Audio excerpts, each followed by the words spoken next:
Capítulo 3º. Da vigilância em saúde do trabalhador. Artigo 55.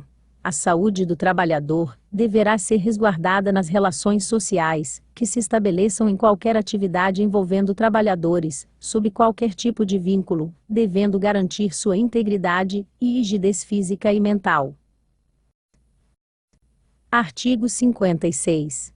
Compete ao SUS, no âmbito municipal, em conformidade com a legislação vigente. Inciso 1º. Fazer observar as normas de saúde, higiene e segurança do trabalhador. Inciso 2º.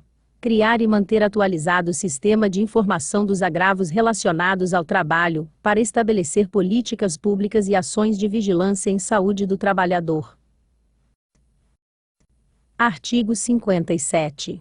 O SUS atuará para garantir a saúde do trabalhador em todos os ambientes de trabalho independente da relação ou vínculo empregatício, observados os princípios e diretrizes de universalidade, integralidade, equidade, descentralização com regionalização, hierarquização e participação da comunidade. Parágrafo único.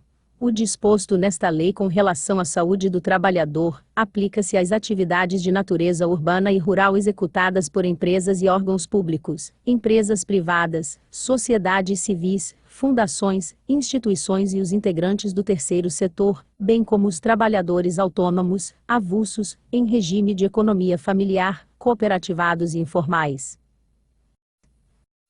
Artigo 58. Os estabelecimentos sujeitos ao controle sanitário devem manter os diversos agentes ambientais de risco à saúde do trabalhador dentro dos critérios estabelecidos em normas legais e regulamentares ou reconhecidos como cientificamente válidos. Artigo 59. A organização do trabalho deve adequar-se às condições psicofisiológicas dos trabalhadores, tendo em vista as possíveis repercussões negativas sobre a saúde, quer diretamente por meio dos fatores que a caracterizam, quer pela potencialização dos riscos de natureza física, química, biológica e psicossocial, presentes no processo de trabalho. Artigo 60.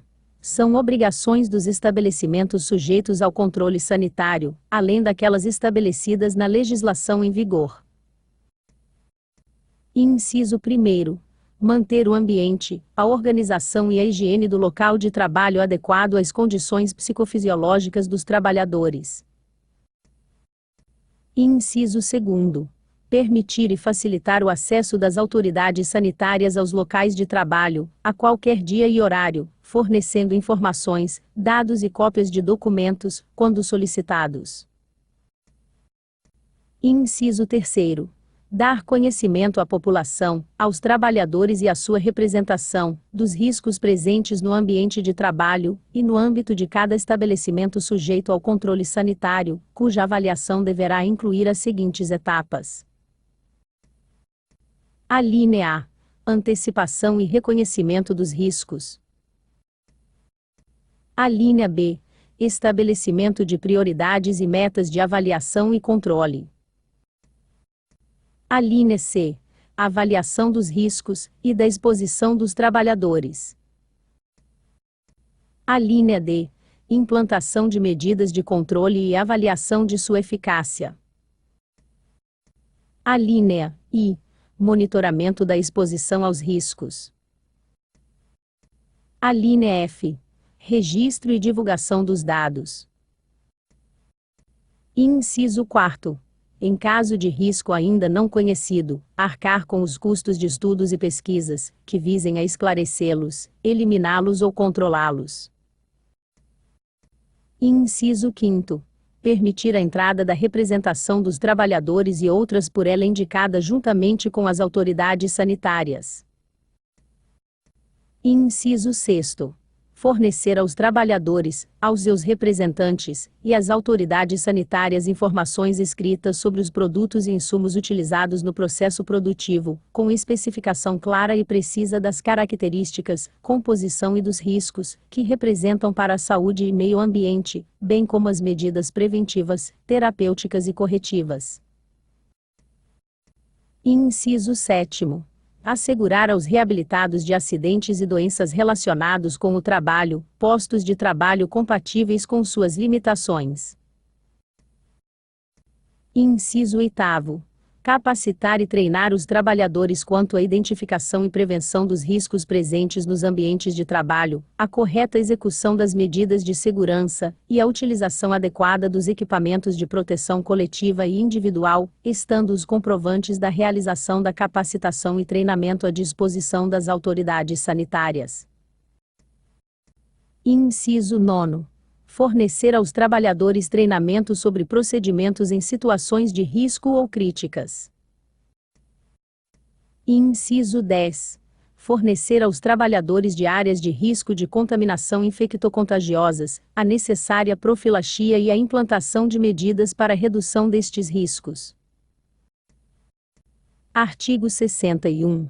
São obrigações dos trabalhadores. Inciso 1º. Cumprir as disposições legais e regulamentares sobre saúde, higiene e segurança dirigidas ao trabalhador e as ordens de serviço expedidas pelo estabelecimento sujeito ao controle sanitário. Inciso 2º. Fazer o uso adequado de dispositivos de proteção. Inciso 3º. Colaborar com a empresa nas ações para a manutenção da saúde, higiene e segurança no trabalho. Inciso 4º. Submeter-se aos exames médicos de natureza ocupacional. Artigo 62. Os acidentes de trabalho e as doenças a estes relacionadas são de notificação compulsória. Parágrafo 1º. As notificações ao SUS municipal deverão ser feitas através de via postal com aviso de recebimento e, quando possível, também por meio eletrônico.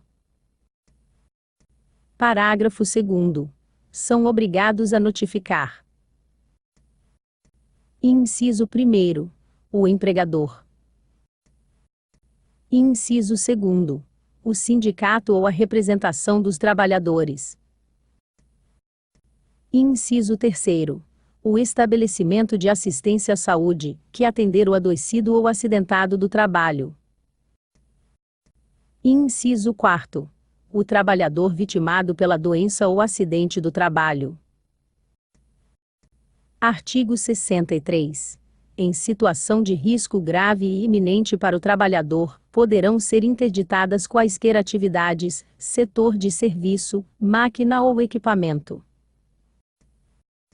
Parágrafo único. Considera-se grave e iminente risco toda condição ambiental de trabalho, que possa causar acidente do trabalho ou doença profissional com lesão grave à integridade física do trabalhador. Artigo 64. A eliminação ou redução dos riscos ambientais nos locais de trabalho deve obedecer à seguinte hierarquia. Inciso 1º. Medidas que eliminem ou reduzam a utilização ou a formação de agentes prejudiciais à saúde. Inciso 2º. Medidas que previnam a liberação de agentes ambientais no local de trabalho. Inciso 3º. Medidas que reduzam os níveis ou a concentração desses agentes no ambiente de trabalho. Inciso 4º. Medidas de caráter administrativo e relativas à organização do trabalho. Inciso 5º. Utilização de equipamentos de proteção individuais, os quais somente serão admitidos nas seguintes situações. Alínea A. Emergências. Alínea B. Enquanto as medidas de proteção coletiva estiverem em implantação. Alínea C. Sempre que as medidas de proteção coletiva forem tecnicamente inviáveis, ou não oferecerem completa proteção contra os riscos. Artigo 65. A eliminação ou redução dos riscos de natureza operacional e ergonômica deverá obedecer à seguinte hierarquia. Inciso 1º. Implementação de medidas de proteção coletiva. Inciso 2º. Implementação de medidas de proteção individual. Artigo 66. Serão obrigatórios os exames médicos ocupacionais admissional, periódico, de mudança de função, de retorno ao trabalho e demissional, custeados pelo empregador, conforme legislação em vigor, devendo permanecer à disposição das autoridades sanitárias. Parágrafo 1º. O trabalhador deverá receber cópia de todos os atestados de saúde ocupacional, mediante recibo na primeira via. Parágrafo 2º. Nos exames pré-admissionais é proibido exigir abriografia, sorologia para AIDS, atestado de fertilidade, teste para diagnóstico de gravidez, e outros que visem a dificultar o acesso ao mercado de trabalho, ou que expressem preconceito racial, sexual, religioso, de idade ou de estado civil. Artigo 67. É dever dos órgãos públicos, que executam ações de saúde do trabalhador. Inciso 1º. Considerar o conhecimento do trabalhador como tecnicamente fundamental para o levantamento dos riscos e danos causados à sua saúde. Inciso 2º. Estabelecer normas técnicas especiais para a proteção da saúde do trabalhador, em especial para a saúde da mulher no trabalho, no período de gestação, bem como do idoso, menor e dos portadores de necessidades especiais. Inciso 3º. Exigir dos estabelecimentos sujeitos ao controle sanitário medidas de correção no ambiente de trabalho, de acordo com o definido nos artigos 64 e 65 desta lei. Artigo 68. Em caráter complementar, ou na ausência de norma técnica específica, a autoridade sanitária poderá adotar normas, preceitos e recomendações de organismos nacionais e internacionais referentes à proteção da saúde do trabalhador. Artigo 69. As autoridades da vigilância sanitária, vigilância epidemiológica, vigilância ambiental em saúde e vigilância em saúde do trabalhador, de inspeção do trabalho, e de outros órgãos de fiscalização, deverão requerer o apoio umas das outras, no âmbito da competência de cada uma, sempre que as condições existentes nos locais de trabalho exigirem a atuação conjunta, priorizando-se o trabalho cooperativo e integrado de todas as áreas envolvidas com a saúde do trabalhador.